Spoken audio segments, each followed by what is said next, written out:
Hey, Wan'Dale, how you doing, man? I'm doing well. How are you?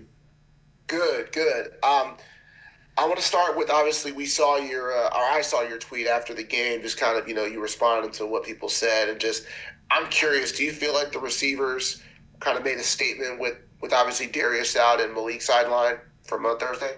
I wouldn't necessarily say a statement. It was more so we just went out and did our jobs, and obviously we had heard the outside noise of everybody thinking that we weren't good enough, but went in with a little bit of a chip on our shoulder and just wanted to play well. And I guess going forward, obviously we'll see how Slay feels, but just for you guys, without Malik, do you guys feel like maybe not pressure, but more like, hey, this is a chance for us to kind of step up and show what we can do to kind of help this offense and help Jackson out? Oh yeah, no doubt. I mean, it's this is a next man up league, and obviously we were sad to see Malik sidelined for the year, and obviously wishing him for a speedy recovery. But yeah, I mean, we just got to come in and step up and continue to make plays each and every Sunday.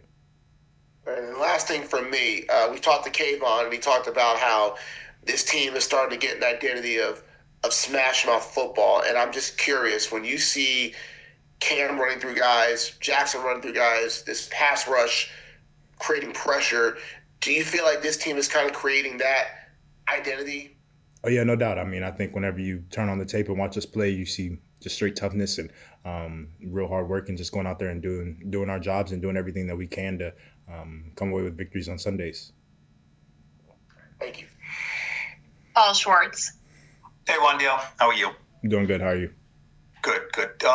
Just piggybacking off that a little bit.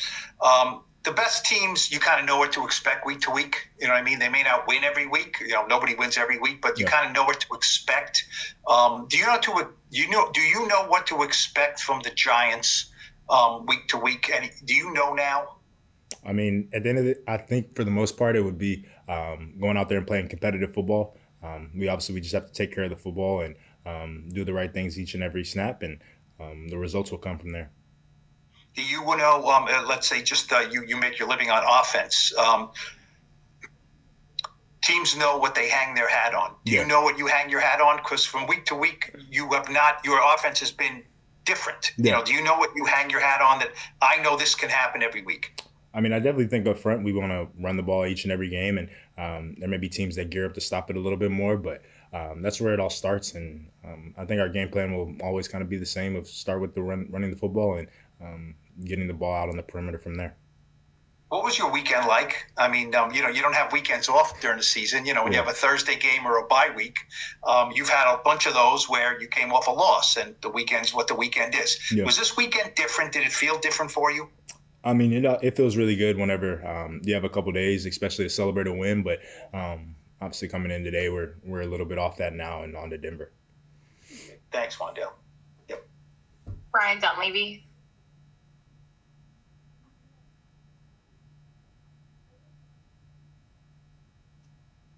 Hey, Wan'Dale, thanks for doing this, man. Of course. I was late. I joined as Evan was asking you questions. Who were you calling out or shouting out with your tweet about hearing the noise?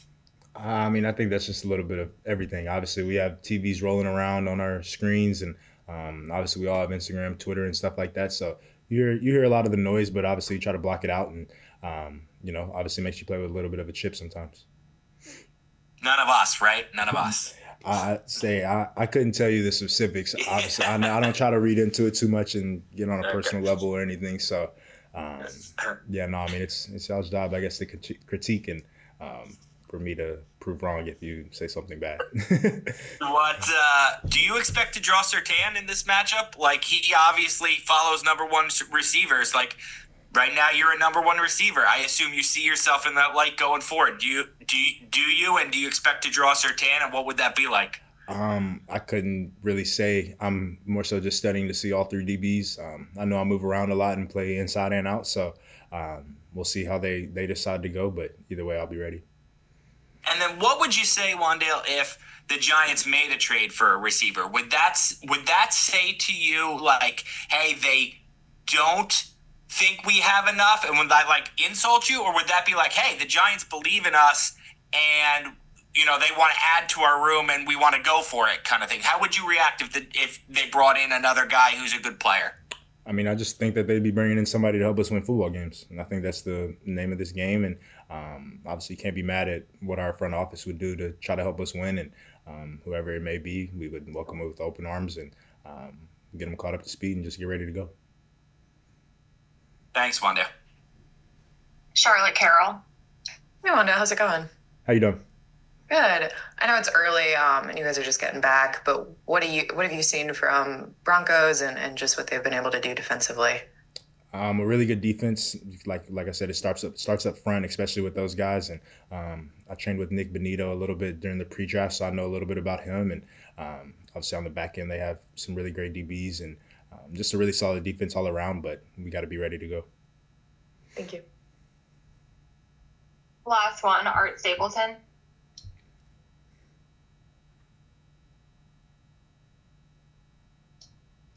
Art, did you have a question? I did. My computer is. You hear me now? Yeah, you're good. All right. Sorry, man. You never like when it says your connection is unstable, right? Yeah. Just in terms of, you talked a lot about a couple weeks ago getting to know Jackson and building on chemistry and working with him. When plays are breaking down, what have you learned so far, and what do you work on to know, the play may look over, but it's not over? I know it goes back to rules that you guys have in terms of what you want to do, but running a route, knowing what you've seen him do to this point to keep plays alive, what's the mentality, what's the mindset, and how do you make sure you're on the same page? I mean, for sure, whenever he's rolling around back there, if the route's kind of already over that I've ran, it's just get open again and try to be available for the quarterback. And just at the end of the day, you got to get in his vision so that way he can see you. And I feel like we've done a pretty good job of that whenever he's kind of rolling around and just trying to figure out where he's at and just being on the same page with him. Does it really become like a playground situation, that just be in his vision, that he's not really now looking for space, he's looking for you specifically? I mean, I think so. Sometimes it just kind of depends on the play probably, but definitely I think the more so that you get into his vision and you continue to make plays for him, I definitely think you got more opportunities there.